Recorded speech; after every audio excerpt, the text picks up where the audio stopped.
പള്ളിത്തർക്കത്തിൽ വ്യവഹാരങ്ങൾ അവസാനിപ്പിക്കണമെന്ന് നിയുക്ത ശ്രേഷ്ഠ കാതോലിക്ക ബാവ ജോസഫ് മാർ ഗ്രിഗോറിയോസ്. സഭയിൽ പ്രശ്നങ്ങൾ ഉണ്ടാകരുത്, നിയമത്തിന്റെ ഭാഷയിലല്ല സ്നേഹത്തിന്റെ ഭാഷയിൽ സംസാരിക്കാം. ദേവാലയങ്ങൾ പിടിച്ചെടുക്കുന്ന പ്രവണത അവസാനിക്കണം. നീതിന്യായ വ്യവസ്ഥയിൽ സഭയ്ക്ക് വിശ്വാസമുണ്ട് എന്ന് ജോസഫ് മാർ ഗ്രിഗോറിയോസ് പറഞ്ഞു. വ്യവഹാരങ്ങൾ അവസാനിക്കണം, സഭയിൽ സമാധാനമുണ്ടാകണം. കോടതികളിലൂടെയുള്ള തീർപ്പുകൾ അന്തിമമാകുന്നില്ലെങ്കിൽ സഹോദരങ്ങളായി ഒരുമിച്ചിരുന്ന് സംസാരിക്കണം. നീതി നിഷേധിക്കപ്പെടുന്നതായ വിധിന്യായങ്ങൾ ഏത് കാലത്തും ചോദ്യം ചെയ്യപ്പെട്ടിട്ടുണ്ട്. അതുകൊണ്ട് നീതി നിർവഹിക്കപ്പെടണം. ജുഡീഷ്യറിയിൽ ഞങ്ങൾക്ക് സഭയ്ക്ക് വലിയ ബഹുമാനമുണ്ട്, വലിയ പ്രതീക്ഷയുമുണ്ട്. പ്രിയമുള്ളവരെ, അശ്വിൻ പാലാഴി വിശദാംശങ്ങളുമായി. അശ്വിൻ, നിയുക്ത കാതോലിക്ക ബാവയാണ്. കഴിഞ്ഞ ദിവസം സുപ്രീം കോടതി ഇക്കാര്യത്തിൽ യാക്കോബായ സഭയ്ക്ക് ചില നിർദ്ദേശങ്ങൾ നൽകിയിട്ടുണ്ട്.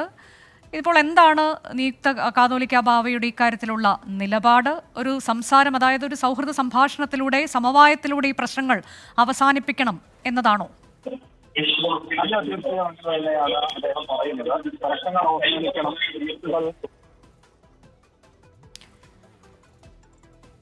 പള്ളിത്തർക്കത്തിൽ വ്യവഹാരങ്ങൾ അവസാനിപ്പിക്കണം എന്നുള്ളതാണ് നിയുക്ത ശ്രേഷ്ഠ കാതോലിക്ക ബാവ യാക്കോബായ സഭയുടെ ജോസഫ് മാർ ഗ്രിഗോറിയോസ് വ്യക്തമാക്കുന്നത്. സഭയിൽ പ്രശ്നങ്ങൾ ഉണ്ടാകരുത്, നിയമത്തിന്റെ ഭാഷയിലല്ല സ്നേഹത്തിന്റെ ഭാഷയിൽ സംസാരിക്കാം. കോടതിയിലൂടെ ചില പ്രശ്നങ്ങൾ പരിഹരിക്കാൻ കഴിയുന്നില്ല എന്നുണ്ടെങ്കിൽ സംസാരിച്ച് ആ പ്രശ്നങ്ങൾ പരിഹരിക്കണം എന്നാണ്. അശ്വിൻ, പറയൂ.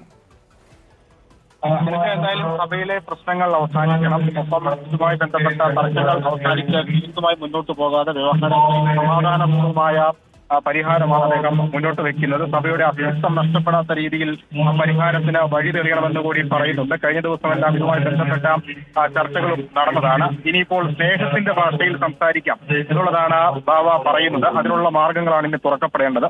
നിയമവഴി മാത്രമല്ല മുന്നിലുള്ളത് എന്നുകൂടി അദ്ദേഹം ഓർമ്മിപ്പിക്കുന്നുണ്ട്. എന്തായാലും അതുമായി ബന്ധപ്പെട്ടൊരു രമ്യമായ പരിഹാരം എന്നുള്ളത് പറയുമ്പോഴും കഴിഞ്ഞ ദിവസം ഓർത്തഡോക്സിന്റെ സഭാധ്യക്ഷൻ ഒരു ആഹ്വാനം നടത്തിയിരുന്നു.